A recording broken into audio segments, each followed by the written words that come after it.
গল্পের বাক্স বাই রোমানা নূপুর এই চ্যানেলে আমি রোমানা নূপুর আপনাদের পড়ে শোনাচ্ছি শক্তিপদ রাজগুরু লেখে একটি বিখ্যাত উপন্যাস মেঘে ঢাকা তারা। আজ শোনাব উপন্যাসটির দ্বিতীয় পর্ব। গভীর রাতে নিতা চুপ করে বসে আছে। আলোটা জ্বালেনি। কেমন মাঝে মাঝে এই আবহাওয়াটা অসহ্য থাকে। পালাতে ইচ্ছে করে এই পরিবেশ থেকে, এড়িয়ে গিয়ে বাঁচতে চায়। বাবাকে দেখেছে কোনো কিছুতে যেন হুঁশ নেই। এখান দিয়ে মায়ের কথা শোনে, ওখান দিয়ে বের হয়ে যায়। মন তার অন্য চিন্তায় ব্যস্ত। বই, কাগজপত্র, না হয় অতীতের গল্প স্মৃতিতেই মন ভরপুর। এই জগতে বাঁচার পথ করে নিয়েছেন।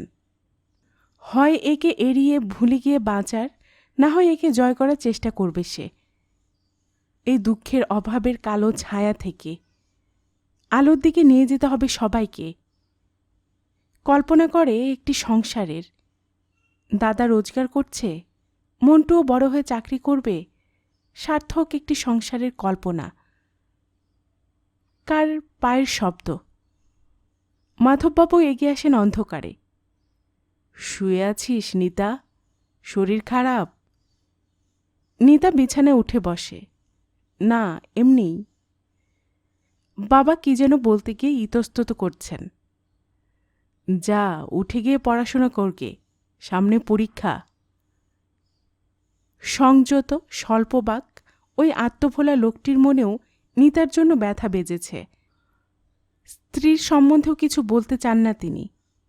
বলে ওঠেন, পীরগঞ্জের দিনগুলোও ভালোই ছিল না রে? নিতার মনে পড়ে বাবার সম্মান প্রাচুর্য সেখানে ছিল। মাধববাবুই বলে চলেন, সেসব আর ভেবে কি হবে বল? মুহূর্তে সেই অতীত সত্তার সমস্ত চিন্তাটুকু দূর করে ফেলতে চান তিনি। যা, পড়তে বসগে, আমিও খাতাগুলো দেখে নেই।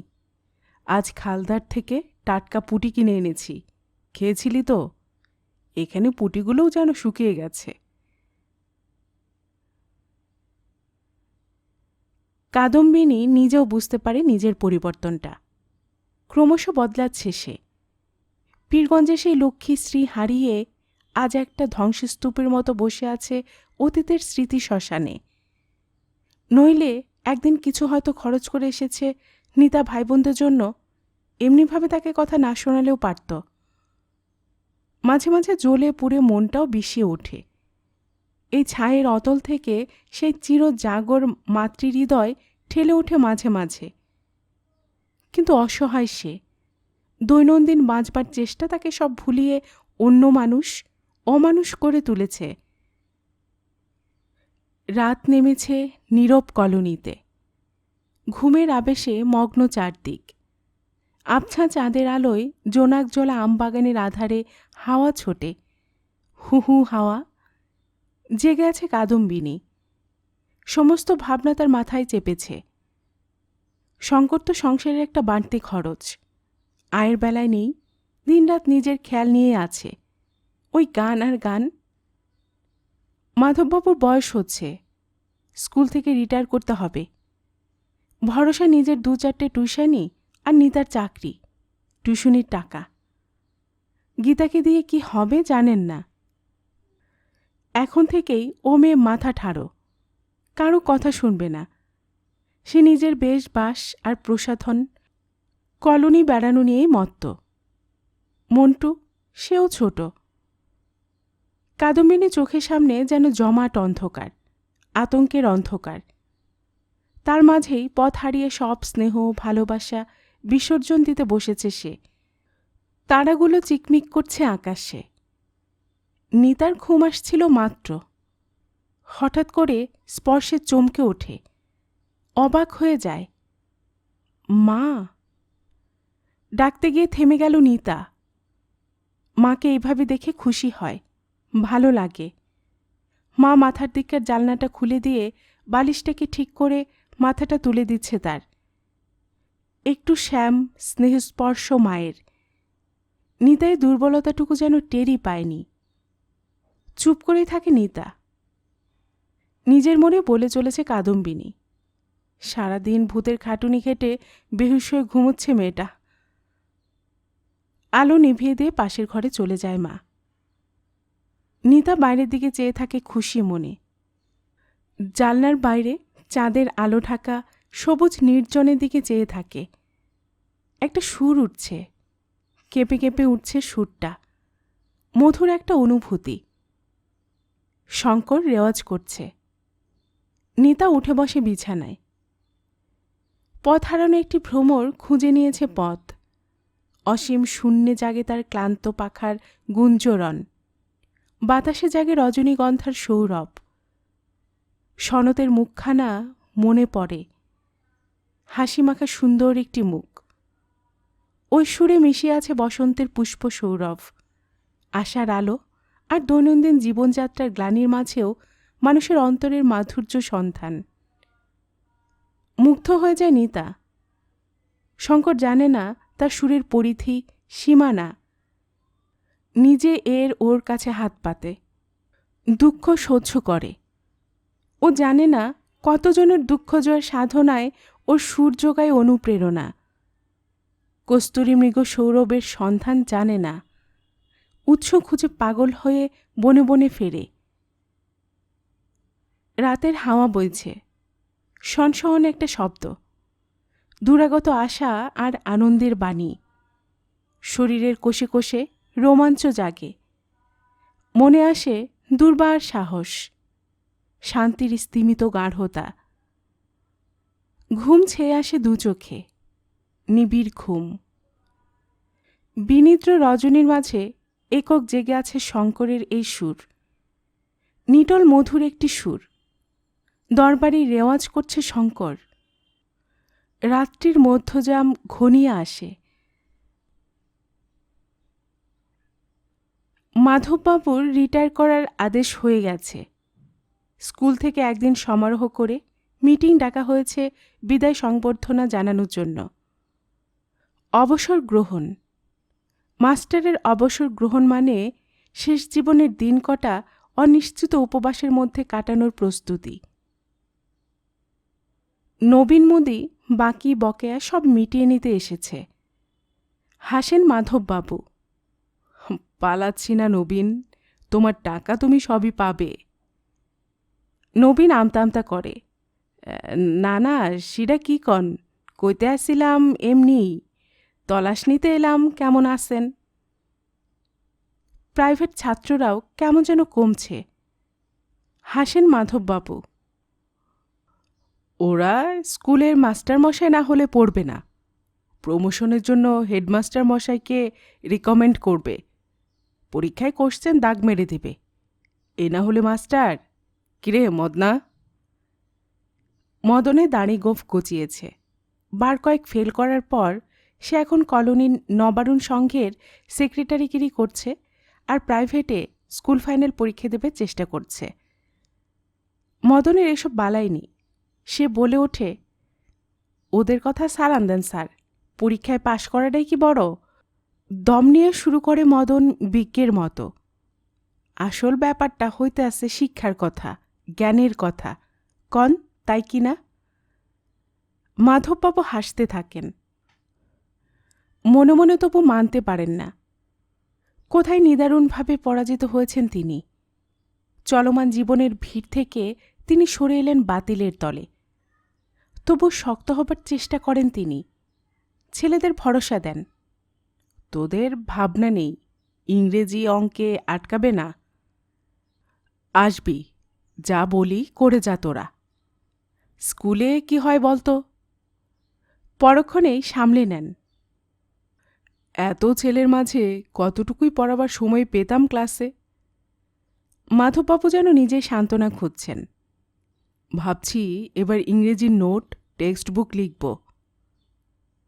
বৃদ্ধ বয়সে নতুন করে জীবন শুরু করতে চান তিনি, অদম্য উৎসাহে। নিতা সংসারের অবস্থা বুঝতে পেরেছে। বাবার চেহারা কদিনে যেন অনেক খারাপ হয়ে গেছে একটি দুশ্চিন্তায়। নিতাই অভয় দেয়, এত কি ভাবো বাবা, যেমন করে হোক দিন চলে যাবেই। একটা ভালো টিউশনি পেয়েছি, সপ্তাহে 2 দিন বাংলা পড়াতে হবে এক ভাটিয়া ভদ্রমহিলাকে, মাসে 50 টাকা মাইনে। মাধববাবু মেয়ের দিকে তাকিয়ে থাকেন। তখনকার দিনে ছিল মেয়ের স্বামী ভাগ্য, স্বামীর ঘর সংসার, সম্পদ, স্ত্রী, এই ছিল তাদের গর্বের বস্তু। এখন চাকরি, না হয় টিউশনি।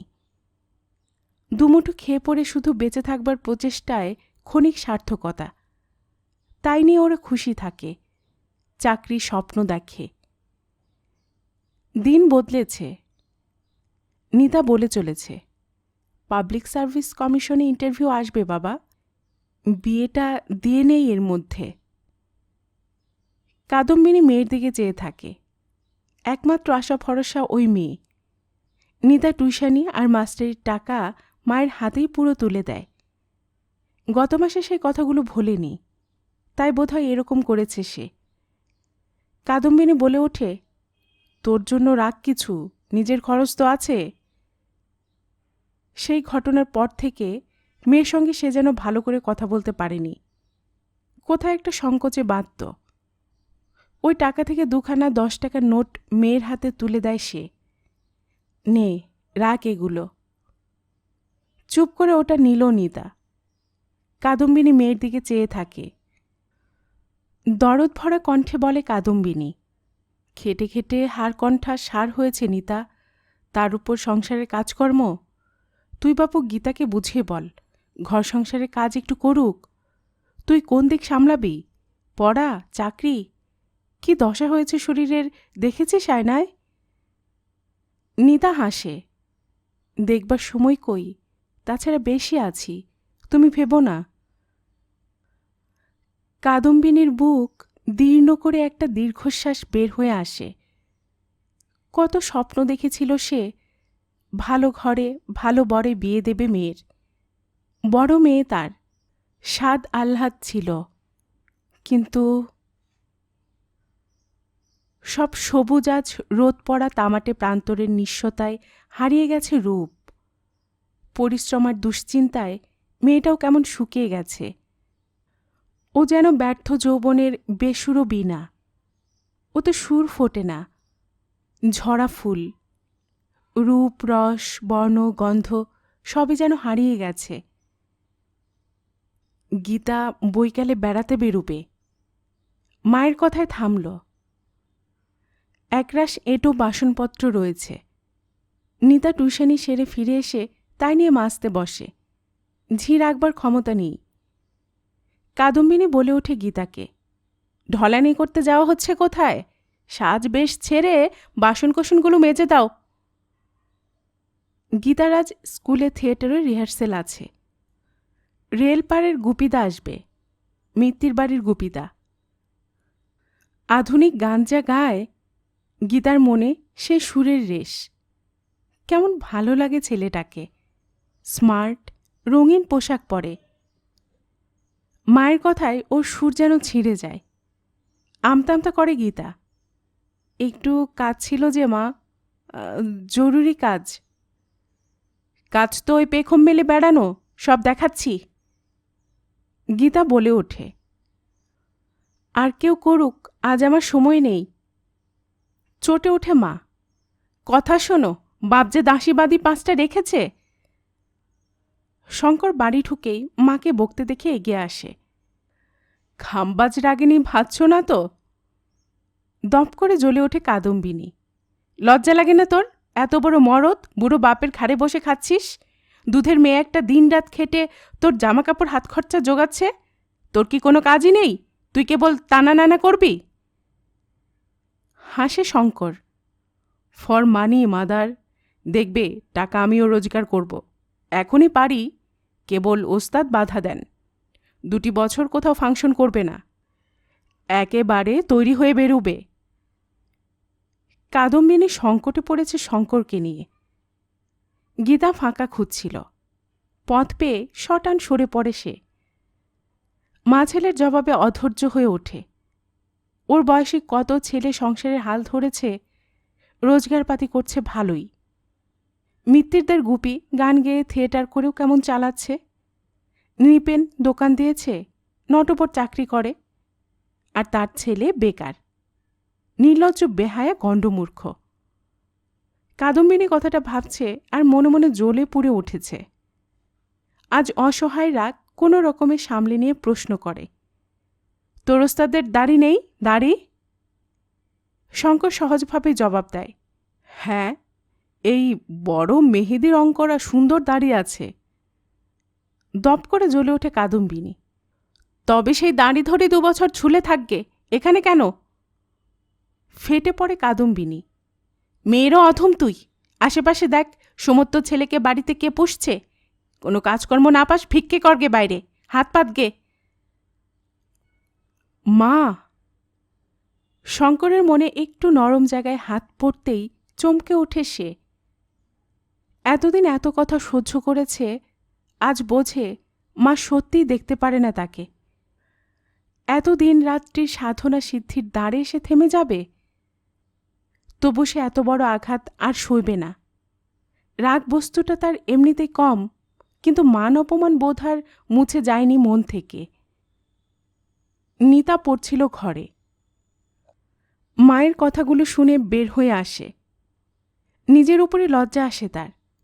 মা যেন কেমন ক্ষেপে উঠেছে, চারদিক থেকে আক্রান্ত হয়ে ক্ষেপে ওঠা বিড়ালের মতো। শেষ আত্মরক্ষার অস্ত্র হিসেবে নখ দাঁত বের করে রুখে দাঁড়িয়েছে।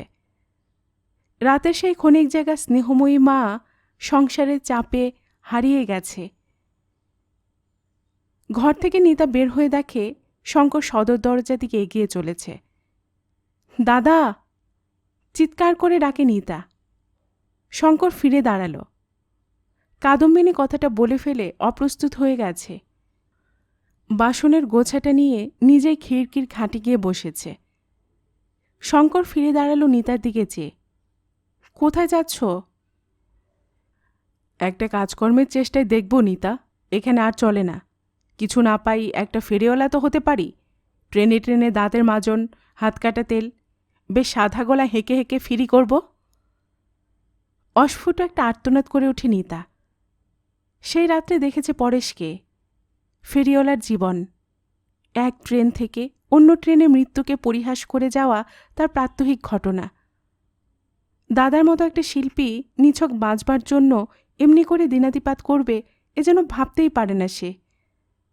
সারা মন অজানা ব্যথায় ভরে ওঠে তার। কেন? নিতার কণ্ঠে বেদনার সুর। দাদার প্রতিভার উপর আস্থা আছে তার। এ সাধনা বৃথা যাবে না। সেই রাত্রের সুরটা মনে পড়ে। বিচিত্র একটি অনুভূতি, অন্য কোনো মধুময় জগতের অনুসন্ধান। অপরকে এগিয়ে দেবার অনুপ্রেরণা তার সুরে। অথচ জীবনের সেই মাধুরিমার সন্ধান নিজেই সে জানে না। শঙ্কর বলে চলেছে, তুই নাকি মাকে বলেছিস আমি জোর করে তোর কাছ থেকে হাত খরচের টাকা আদায় করি, বাড়িতে ভাত ধ্বংস করছি। মায়ের কথায় কান দিস না দাদা। একদিনের কথায় নিজের এতদিনের কঠিন সাধনা ভবিষ্যৎ নষ্ট করবি, ব্যর্থ করে দিবি সব কিছু। তোর উপর আমার কত আশা ভরসা দাদা। নিতার কণ্ঠে আবেগ ফুটে ওঠে। শঙ্কর মুখ তুলে চাইল তার দিকে। ওর আন্তরিকতা শঙ্করের হৃদয় স্পর্শ করেছে। কেমন যেন ভরসা পায়। নিতাই বলে, না না, তুমি শিল্পী, তুমি গান গাইবে, কেউ তোমায় বাধা দেবে না। সত্যি? হ্যাঁ, 2 বছর তুমি চালিয়ে যাও দাদা। এই কষ্ট কিছুটা সইতে হবে, না হলে সুর বের হবে কেন? হাসছে শঙ্কর। ঠিক বলেছিস নিতা, নইলে সুর বেরোবে কেন? আজ তার কাছে গোটা কতক টাকা ছিল, তাই তুলে দেয় নিতা আড়ালে ওর হাতে। আর নেই আপাতত, থাকলে দিতাম, এই নাও এ মাসে। শঙ্কর বোনের দিকে চেয়ে থাকে। এ বাড়িতে অন্তত একজন আছে যে তার সাধনায় সাহচর্য করেছে। এই সমর্থন তাকে সব দুঃখ কষ্ট সইবার অনুপ্রেরণা যোগায়, শক্তি দেয়। নিতার মনে খুশির হাওয়া। 4 দেওয়ালের বেষ্টনীর বাইরে মুক্ত উদার আকাশে ডানা মেলে উধাও হতে চায় মন। সনদ এসেছে দেখা করতে মাধববাবুর সঙ্গে। মাধববাবু এক গাদা খাতা বই নিয়ে ব্যস্ত। সনদকে দেখে হঠাৎ বিস্মৃতির বোঝা ঠেলে ওঠেন। আরে সনদ, এসো এসো, তোমার কথাই ভাবছিলাম। দেখো, যেসব নোট আজকাল বাজারে চলে তাতে ছাত্রদের পরকালই নষ্ট হয়, তাই ভাবলাম একটা নোট লেখা যাক, কি বলো? এই যে লিখেও ফেললাম প্রায়। ক্লজ ফ্রেজ, ইডিয়মস, তারপর ধরো রেফারেন্সও এক আধটু দিচ্ছি, অন্তত তারা জানবার চেষ্টা করুক। বসো বসো। মাধববাবু খুশি হয়েছেন অনেকদিন পর পুরনো ছাত্রকে দেখে। হ্যাঁ, তারপর কি করছো, পড়াশোনা? সনদ পায়ে হাত দিয়ে প্রণাম করল। এমএ পাশ করলাম স্যার, ফার্স্ট ক্লাস পেয়েছি। নিতা দরজার কাছে দাঁড়িয়ে আছে। এক মুহূর্ত মাধববাবুর মুখে একটা বিষাদের ছায়া খেলে যায়, আবছা, অস্পষ্ট। নিজের জীবনের ব্যর্থতার কথা মনে পড়ে। দারিদ্র্য আর অভাবের চাপে তিনি বেশি দূর পড়তে পারেননি। তখনকার এফএ পাশ করেই থামতে হয়েছিল।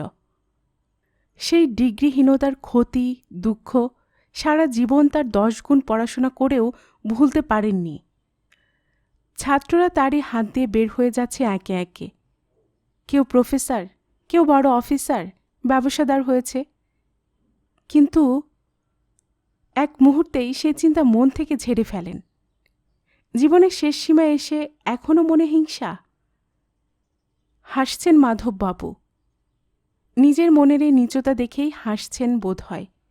বলেন, বাহ, ওগো শুনছ, সনদ ভালোভাবে পাশ করেছে। করবে না, কার ছাত্র দেখতে হবে তো।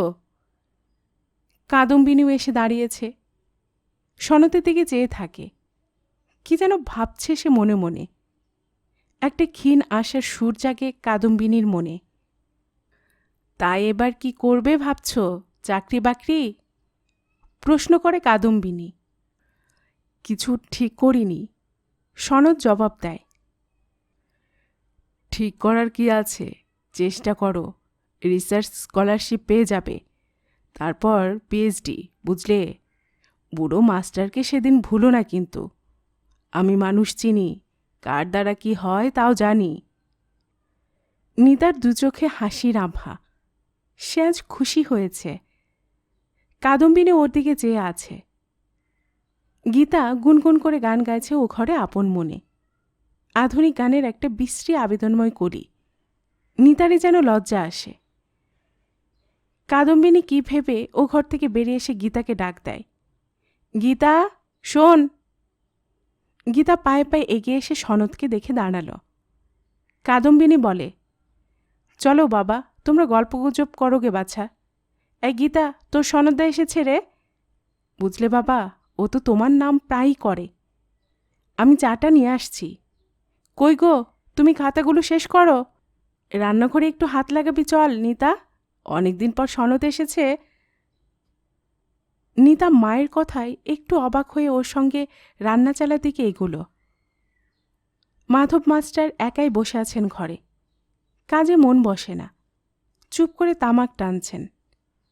ছিটে বেড়ার দেওয়ালে একটা চালকুমড়ো লতা জড়িয়ে রয়েছে সবুজ বেষ্টনীতে। আজ জীবনের প্রান্তে এসে বেহিসেবি মন ভাঙা হিসেবের টুকরো জোরাবার বৃথা স্বপ্ন দেখে। সারা জীবনটাই অপচয় করে এসেছেন, কাটিয়েছেন পরের ছেলেকে মানুষ করে। কিন্তু বুকই পুড়েছে প্রদীপের, চারিদিকে আলো বিকীর্ণ করে। নিজের জড় দেহটার পা বেয়ে গড়িয়ে পড়েনি প্রদীপের তেল। পিলসুজের নিজের মতো অন্ধকার কোনোদিনই ঘোচেনি। শঙ্কর পড়া ছেড়ে দিল, মনটাও পড়বে কতদূর কে জানে। খেলা নিয়ে ব্যস্ত। গীতাও কেমন অন্য ধরনের। ওদের পরিণতি কি তা ভেবেও শিউরে ওঠেন তিনি। রাস্তা ঘাটে, ট্রেনে ওই ধরনের মেয়েদের দেখেছেন। নির্লজ্জ ভঙ্গিতে চলেছে তারা, বেপরোয়া। সভ্যতার নাম যে এই তা ভাবতে পারেন না তিনি। দিনকাল কি হলো দেখতে দেখতে। পীরগঞ্জের সবুজ ছায়া ঘেরা দিগন্ত সীমা, মধুমতির তীর আজ স্বপ্নে পর্যবসিত হয়েছে, নিঃশেষে হারিয়ে গেছে। জীবনে সবই বাজে খরচের খাতে বয়ে গেছে। জমা জমার ঘরে যেন একটা শূন্যতা, কোনো আঁচড়ই তাতে নেই। হুঁকোর আগুনটাও নিভে গেছে। আবছা অন্ধকারে গুম হয়ে বসে আছে মাধব মাস্টার, সংসারে বাতিল একটা প্রাণী মাত্র। কাদম্বিনী আশা হারায়নি।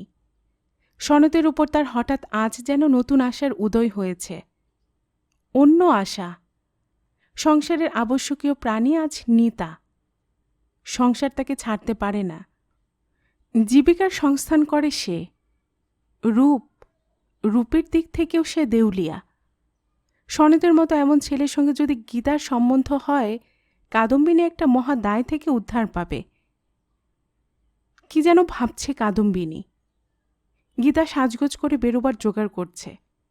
কি এক অন্য জগতের নেশা তার মনে।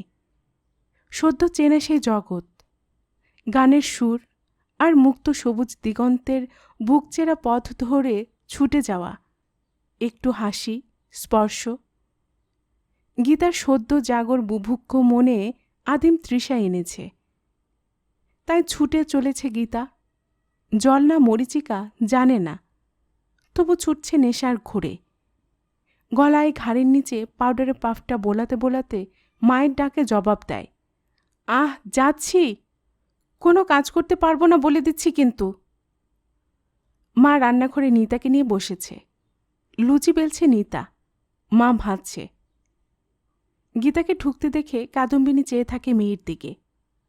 রূপ এমনিতে আছে গীতার, সামান্য প্রসাধনে তা প্রকাশ পেয়েছে। ওর নিপুণ প্রসাধনের দিকে চেয়ে একটু আশ্বস্ত হয় মা। খাবারগুলো ঘরে দিয়ে আয়, সনদ কখন থেকে একা একা বসে আছে। তা আমি করব কি? আমার গানের রিহার্সেল শুরু হবে, জানো না? বাবার ফেয়ারওয়েলে ধুমধাম হবে স্কুলে।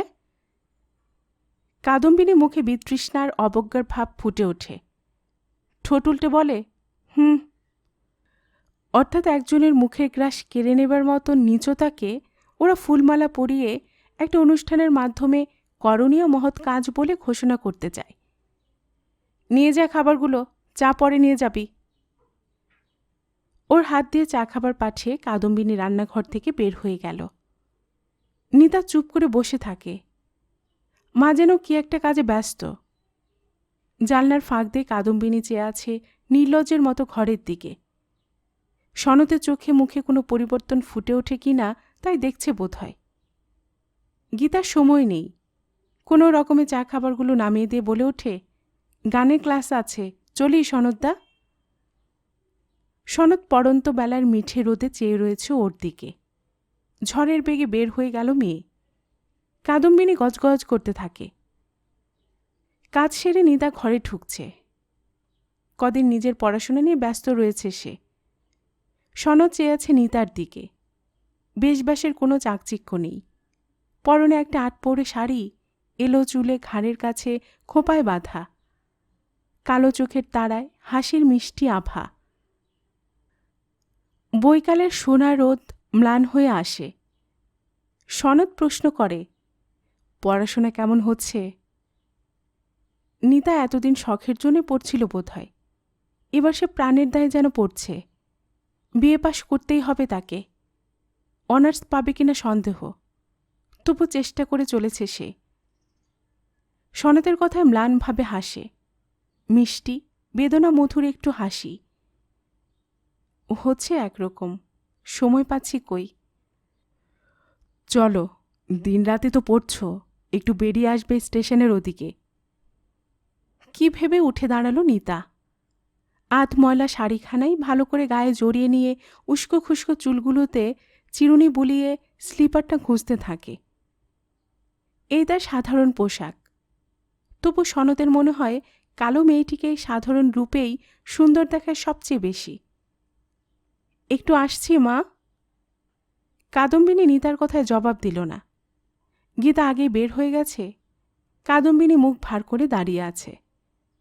সনৎ যাবার মুখে বলে যায়, চলি মাসিমা।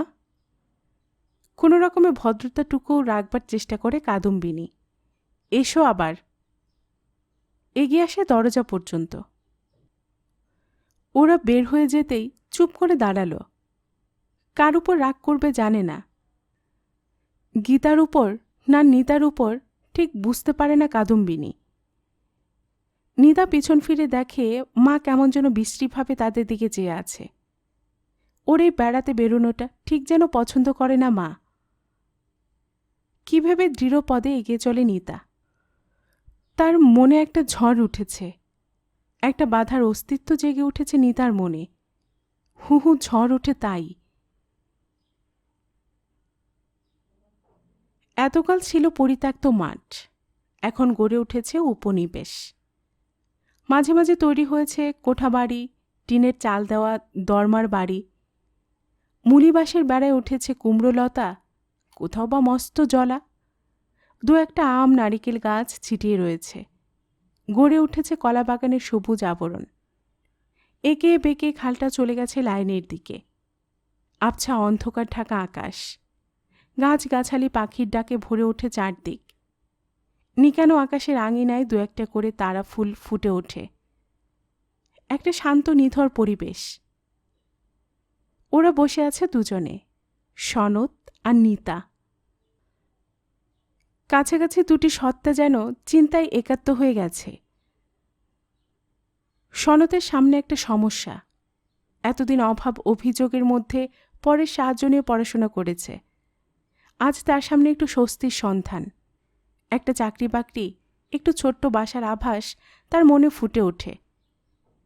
নিতা বলে ওঠে, ভাববার এত কিছু নেই, এখনই চাকরি করবে না, আরও পড়বে, রিসার্চ করবে। যদি পিএইচডি হতে পারো তখন চাকরির অভাব হবে না। আর দু একটা বছর কষ্ট করো। কিন্তু সে তো অনেক খরচাও। নিতার মনে দৃঢ়তার ছায়া। সামান্য পাওয়াতে সে তৃপ্ত নয়। জীবনের সব কঠিন বাধা উত্তীর্ণ হয়ে সে মহত্তর জীবনের স্বপ্ন দেখে, সাধনা করে। বলে ওঠে, কিছু টাকা স্টাইপেন্ড পাবে, বাকি যদি আমি চাকরি নেই তার থেকে যা হোক করে হোক ম্যানেজ করা যাবে। নিঃসংকোচে বলে নিতা। সনতের বাঁধো বাঁধো ঠেকে।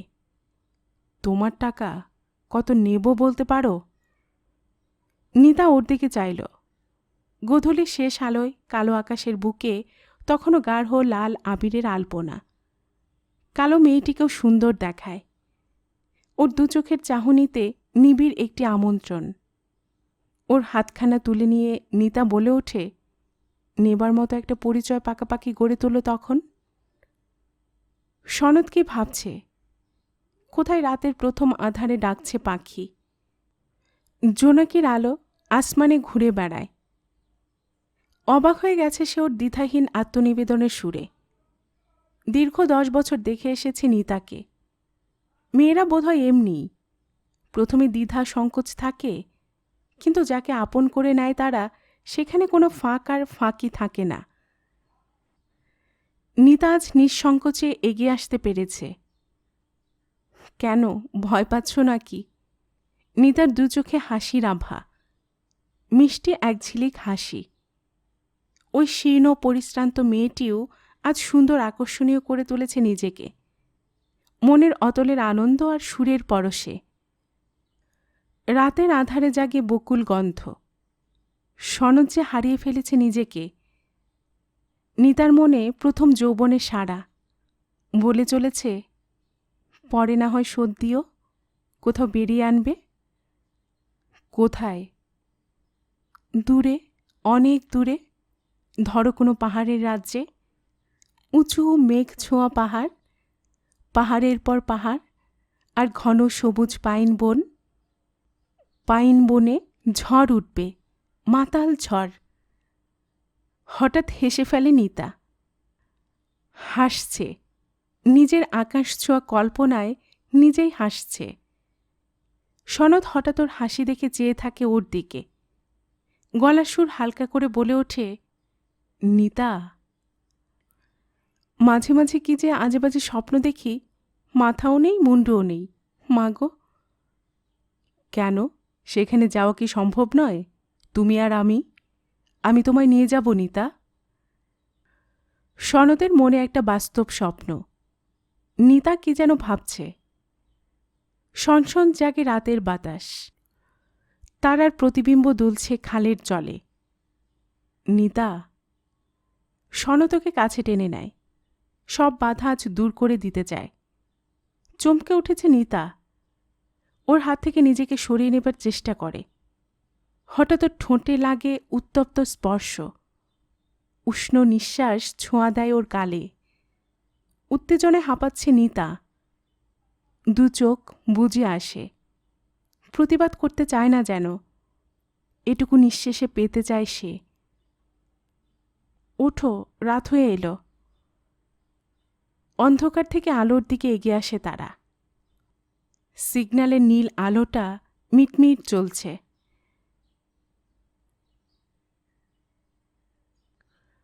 মাধববাবু হারিকেনের আলোয় বসে একগাদা কাগজপত্র নিয়ে বই লিখে চলেছেন এক মনে।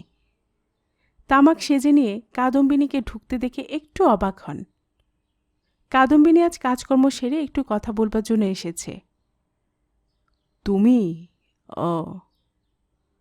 কলকেটা হুঁকো সমেত ওর হাতে তুলে দিয়ে কাদম্বিনী বসল। মাধববাবু ঠিক বুঝতে পারেন না ব্যাপারটা। বলে চলেছে কাদম্বিনী, সনদ ছেলেটি বেশ কবছরে মানুষ হয়ে উঠেছে। শুনছিলাম চাকরি বাকরির খোঁজও আসছে। আসবে না, এমএ পাস, লুফে নেবে ওকে কত অফিস থেকে। মাধববাবু মাথা নাড়েন। হুম, কেরানিগিরি কি করবে? জুয়েল একটা, থিসিস সাবমিট করুকো, পিএইচডি হবে। আমি বলে দিয়েছি, চাকরি বাকরির মোহে পড়ো না বাপু, পড়াশুনো করো। কাদম্বিনী হঠাৎ ফোঁস করে ওঠে। হ্যাঁ, আর তোমার মতো পচে মরুক, ওই স্বভাব কি কোনোদিনই বদলাবে না? নিজে ভুগছ সেই ভালো, আর 5 জনকে ওই জাহান্নামে টানা কেন? মাধববাবু চুপ করে কাদম্বিনীর দিকে চেয়ে থাকেন। আর কথা বলা নিরাপদ নয়, এখনই শুরু হবে নানান কথা। মাধববাবু এইসব ক্ষেত্রে চুপ করে থাকেন শ্রোতার ভূমিকা নিয়ে। কাদম্বিনী বলে চলেছে, গীতার সঙ্গে ওকে মানাবে বেশ, আর দুটিতে ভাবসাব খুব মনে হয়। মাধববাবু কোনো কথাই বলেন না। কাদম্বিনী শীর্ণ দারিদ্র পীড়িত চেহারায় ক্ষণিকের জন্য একটা দীপ্তি ফুটে ওঠে। একটু হেসে বলে চলে, এমন সোনার চাঁদ ছেলে পাওয়া ভাগ্যের কথা। আর দেখতে শুনতে গীতায় বা মন্দ কি? তুমি বাপু বাগড়া দিও না, সনদ চাকরি বাকরি যদি ভালো পায় নিক, মেয়েকে বিদায় করে আমরাও স্বস্তি পাই। মাধববাবু মনে মনে শিউরে ওঠেন, মুখ চোখে একটা বিবর্ণতা ফুটে ওঠে। কি যেন বলতে গিয়ে হঠাৎ দরজার কাছে নিতাকে দেখে থামলেন। নিতা ঘরে ঢুকছিল। অজান্তে সামনে একটা সাপ দেখে যেন থমকে দাঁড়িয়েছে। মায়ের কথাগুলো শুনেছে সে। পায়ের নিচে থেকে সরে যাচ্ছে মাটি। সারা মনে কেমন হাহাকার ভরা শূন্যতা। নিজের কালো কুৎসিত রূপের কথা ভেবে মন গুমড়ে কেঁদে ওঠে। একটা নিষ্ঠুর কালো দৈত্য তার কাছ থেকে সব যেন ছিনিয়ে নিতে চায়, তার সব সঞ্চয়। কাদম্বিনী তীক্ষ্ণ সন্ধানী দৃষ্টিতে তার দিকে চেয়ে রয়েছে। ওর তীব্র নগ্ন দৃষ্টির সামনে নিতার মনের সব হতাশায় প্রকাশ পায়। কাদম্বিনী বৈকালে ওর সনদের সঙ্গে বের হয়ে যাওয়াটা পছন্দ করেনি। মনে মনে অত্যন্ত ক্রুদ্ধ হয়েছিল। ওর দৃষ্টিতে এখনও ফুটে ওঠে সেই রাগের জ্বালা। নিতা চোরের মতো সরে গেল ওর কঠিন দৃষ্টিপথ থেকে। নিজের বিক্ষত মনের দৈন্য অপরের সামনে প্রকাশ করার দুর্বলতা সহ্য করতে পারবে না সে। সরে গেল তাই। মাধববাবু অবাক হয়ে যান নিতার ব্যবহারে। হুঁকোটা নামিয়ে কি ভাবছেন? সনদ তার নিতা,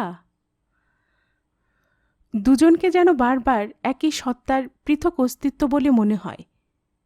মাধববাবু বলেন, এ ব্যাপারটা একটু ভেবে দেখো বড় বউ।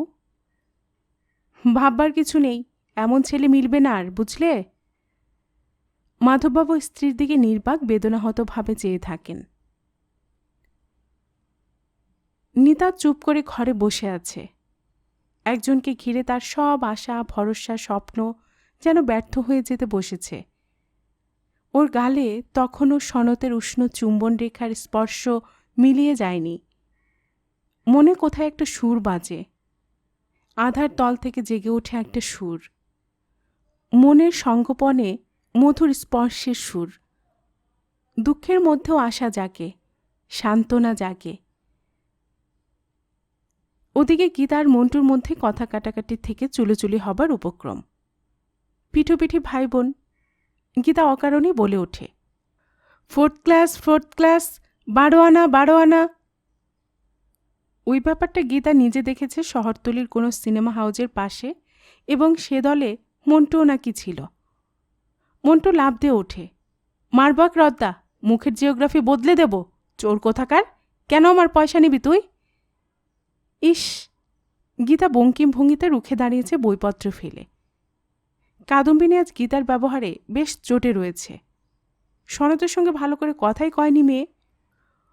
অন্য কিসের মোহে যেন বেভুল হয়ে আছে গীতা। ধমকে ওঠে কাদম্বিনী, হাদা মেয়ে কোথাকার, যেমন পড়াশোনায় গবেট তেমনি সব দিকেই। ওর পয়সা নিয়েছিস কেন? আর তুই বা পয়সা পেলি কোথায় মন্টু? গীতা বলে ওঠে, পয়সা? ওমা, জানো না বুঝি? কলোনির মাধু অসীমের সঙ্গে গিয়ে জয়শ্রী সিনেমায় টিকিট ব্ল্যাক মার্কেটে বেচে ওরা। 4th class 4th class. Montu রাগে ফুলে উঠেছে। হঠাৎ ফেটে পড়ে গীতার কথায়, আর তুই বলবো সেদিন মিত্তিরদের গুপিদার সঙ্গে লক্কা পায়রার মতো।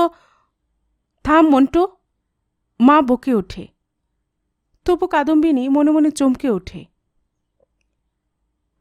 মিত্তির বাড়ির ছেলে মেয়েদের নানান বদনাম, নানা কারবার থেকে শুরু করে নানাভাবে জীবিকা অর্জন আর দিনাতিপাত করে তারা। কলোনির মধ্যে ওদের চালচলন সম্বন্ধে অনেকে সন্দিগ্ধ। নিজের মেয়ের সঙ্গে জড়িয়ে তাদের কথা উঠতে শিউরে উঠে সে। গীতার দিকে চাইল। গীতা লাফ দিয়ে উঠে মন্টুকে ধরতে যায় চিৎকার করে, মিথ্যুক, মিথ্যাবাদী কোথাকার। গীতা কি লুকোতে চাইছে মায়ের কাছ থেকে। কোথা গিয়েছিলি মুখপুরি? আজ বৈকালে তার সব আশায় ছাই দিয়ে ও মেয়ে কোন চুলোয় গিয়েছিল তা বেশ বুঝতে পারে। আজ বাদে কাল মেয়ের বিয়ে দেবে, সেই মেয়ে কিনা ঢলে বেড়াচ্ছে আজও। মা ধমকায়, বেশরম মেয়ে, যাবে আর কোনো দিন? তাই বুঝি এত সাজগোজ? আজ বাদে কাল কিনে বিয়ে দিতে যাচ্ছে ওই মুখপুরীর। গীতা বলবার চেষ্টা করে, গান শিখতে গিয়েছিলাম। গান? একজন গান গেয়ে সংসারকে পুড়িয়ে ছাই করে দিল, আবার সেই গান? খবরদার যাবি না। খপ করে মা তার চুলের মুঠিটাই ধরেছে। মা! নিতা গোলমাল শুনে বের হয়ে এসেছে। বলে ওঠে, এত বড় মেয়ের গায়ে হাত তুলবে? তবে কি দুধকলা খাওয়াবো? ছি ছি, সবে আমার বরাত, এক একজন এক এক পদের। জানলে আতুরে নুন খায় শেষ করে দিতাম। হবে নাই বা কেন? যা দেখবে তাই তো শিখবে। চমকে ওঠে নিতা। মা যেন তাকে শোনাবার জন্য কথাগুলো বলছে। কাদম্বিনী আপন মনে বলে ওঠে, লোকে কি কিছু দেখতে পায় না? এত রাত অবধি বাইরে ছিলি কোথায়? এক ভাবি হয় এক। মন্টু গীতা চুপ করে গেছে। ওরা মায়ের দিকে চেয়ে থাকে। দিদিকে নিয়ে পড়েছে মা। কাদম্বিনী বকে চলেছে, এবারই তার লক্ষ্যে থাকবেন না কোনো দিন, সব শান্তি পড়ে ছাই হয়ে যাবে। ছি ছি, এত অনাচার। নিতা সরে এলো ঘরের ভেতর। মায়ের ওপর রাগ হয়। এত হীন মন্তব্যের জবাব সে দিতে পারে এখনই। সনদকে নিয়ে এই ঘৃণ্য ইঙ্গিতের জবাব। কলোনির অনেক মেয়েই কিভাবে জীবিকা অর্জন করে তা সে জানে। দত্তদের বাড়ির লতিকা, রেলপাড়ের মল্লিকা, আরও কতজন শেষ ট্রেনে বাড়ি ফেরে। তাদের জীবিকার পথ কত অন্ধকারে ঢাকা তা তার জানতে বাকি নেই। আর সে স্বামী স্ত্রী পরিচয়ে পরিচিত হতে পারে ইচ্ছে করলে। এ তার ভুলই যদি হয়, সামান্য এই ভুলটুকুও ক্ষমার চোখে দেখেনি মা। মনের সব স্ত্রী আজ কুষ্টি হয়ে উঠেছে। জীবনে সব আনন্দের ভোজ থেকে সে বাতিল একটি প্রাণী। সংসার আর অপরের জন্যই তার এই উদয়াস্ত পরিশ্রম। জীবনের কোনো সৌন্দর্য, কোনো ভবিষ্যৎ স্বপ্নে তার অধিকার নেই। মা যেন বিকটাকার দানবের মতো তার চাওয়া পাওয়ার সব পথ আগলে দাঁড়িয়েছে। নইলে তাকে প্রশ্ন না করেই সনদকে নিয়ে গীতার জন্য ভাবতে পারত না। মা হয়তো সব কিছু জেনে শুনেই এড়িয়ে গেছে। নিতাকে তাদের প্রয়োজন বলে ছাড়তে নারাজ। একটা সুর উঠেছে রাত্রির আকাশে। তারাজলা আকাশ কোলে কেঁপে কেঁপে স্নিগ্ধ প্রদীপ শিখার মতো উঠছে ওই সুরের রেশ। জ্বালাভরা মনে একটা শান্তির ক্ষীণ আভাস আনে। ঊষর প্রান্তরে যেন নেমেছে বৃষ্টির ধারাপাত। তৃপ্ত হয়ে উঠেছে শুষ্ক সবুজ স্বপ্ন ব্যর্থ বন্ধ্যা মৃত্তিকায়। গান গাইছে শঙ্কর, স্তব্ধ রাত্রির রাগ। নিতার দু চোখে জল নেমেছে।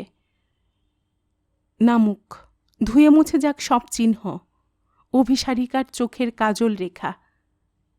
একাই চলবে সে সারা পথ, জীবনের দীর্ঘ বন্ধুবিহীন বন্ধুর পথ। গুপি মিত্তির, মাধু সেন, আরও কজন ছেলের উৎসাহে আর মাস্টারদের সহযোগিতায় মাধববাবুকে বিদায় অভিনন্দন জানাবার আয়োজন করা হয়েছে স্কুলের মাঠে। চিত্র বিচিত্র জামা পরা গুপি তদারক করছে সব কিছু। দেবদারু পাতা, কলা গাছ, মঙ্গল ঘটসহ ঘটা করে বিদায় দেবার কোনো আয়োজন তারা বাকি রাখেনি। সব কিছু রয়েছে। গুপি আড়ালে দাঁড়িয়ে সিগারেট টানছে। কে বলে ওঠে, এই হেডমাস্টার মশাই আসছে। গুপি সিগারেট কষে টানতে থাকে। বলে ওঠে, এখন আর ছাত্র নই বাবা, ওই ইজ্জতের দাম স্রেফ 2 পয়সা, ফেলে দিলে সিগারেটটাই যাবে। এখনো কোম্পানি পড়েনি যে রে। সদ্য ধরানো সিগারেটের অর্ধেকটা শেষ হয়েছে মাত্র। কোম্পানির নাম লেখা জায়গাটা অবধিও এখনো পড়েনি। মাস্টারমশাই ভাগ্যক্রমেই এগুলেন না ততদূর। বোধহয় ভূতপূর্ব ছাত্রদের গুরুভক্তির পরাকাষ্ঠা দেখে নিজেই সরে গেছেন। ওদিকে ফাংশন শুরু হয়েছে। ভিড়ের মধ্যে দেখা যায় পরেশকেও। গুপি বলে ওঠে, কিরে, আজ ডিউটিতে যাবি না? হাত কাটা তেল, আশ্চর্য মলম। বেশ একটা ব্যঙ্গই ফুটে ওঠে ওর কণ্ঠস্বরে। হাসে পরেশ, না, মাস্টারমশাইকে প্রণাম করতে এলাম। খুব যে ভক্তি, যা 4টি বেশি ধুলো নে। বলি মতলবটা কি, খুলে বল দেখি। এমনিই। পরেশ গুপির এই সন্ধানী দৃষ্টির সামনে যেন কেঁচো হয়ে যায়। হাসছে গুপি। এবার চুরিওয়ালার ব্যবসা ধর, ফেরিওয়ালা থেকে চুরিওয়ালার ব্যবসা ঢের লাভের, বুঝলি?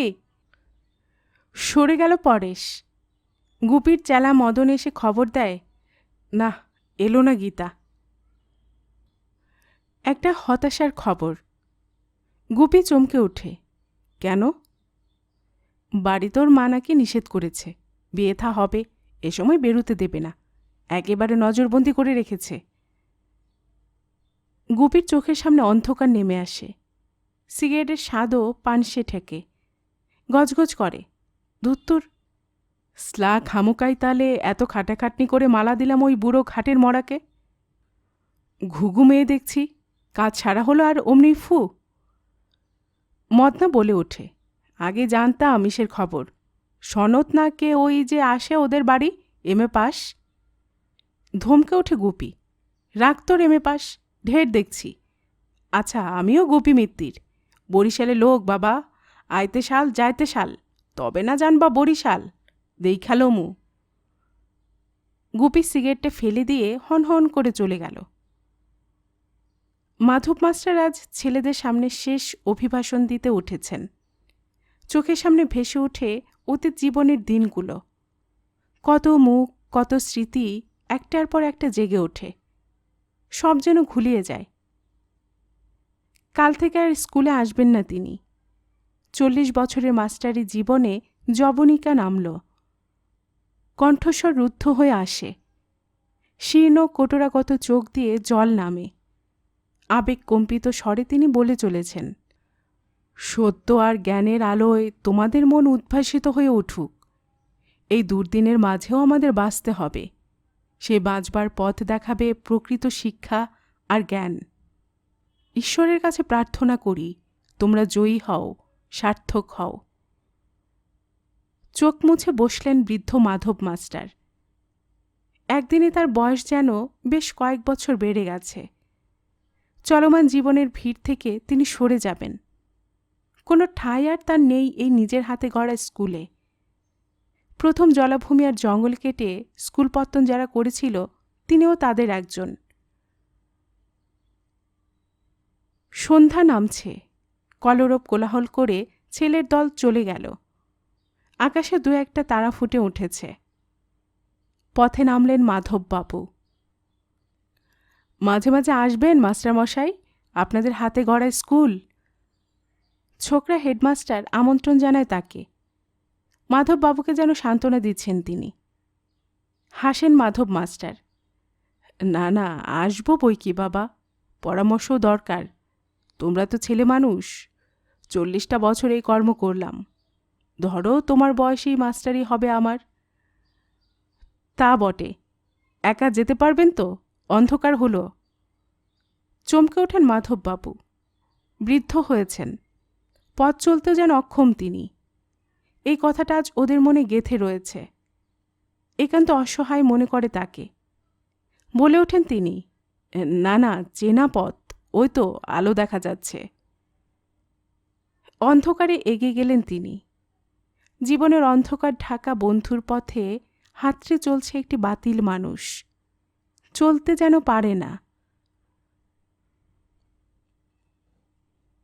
গল্পের বাক্সবাই রোমানানুপুর এই চ্যানেলে এতক্ষণ আপনাদের পড়ে শোনাচ্ছিলাম শক্তিপদ রাজগুরু লেখে একটি বিখ্যাত উপন্যাস মেঘে ঢাকা তারা এর 2য় পর্ব।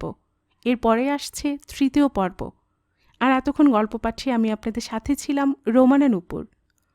আপনারা যারা এই চ্যানেলের গল্প নতুন শুনছেন, আপনাদের সুবিধার্থে একটি বিনীত অনুরোধ, যদি আপনারা আরও এমন গল্প উপন্যাস শুনতে চান, তবে নিচে লাল সাবস্ক্রাইব বাটনে একটি ক্লিক করে রাখুন ও একটি লাইক করে রাখুন। এতে এই চ্যানেলের ভিডিওগুলি খুঁজে পেতে আপনাদের সুবিধা হবে। আর পাশে থাকা ঘন্টা বাটনটিও চেপে রাখুন, যাতে নতুন কোনো গল্প দেওয়ার সাথে সাথে আপনাদের কাছে নোটিফিকেশন চলে যায়। সবসময় সবাই খুব ভালো থাকুন, সুস্থ থাকুন, আনন্দে থাকুন, এই প্রার্থনা রইল।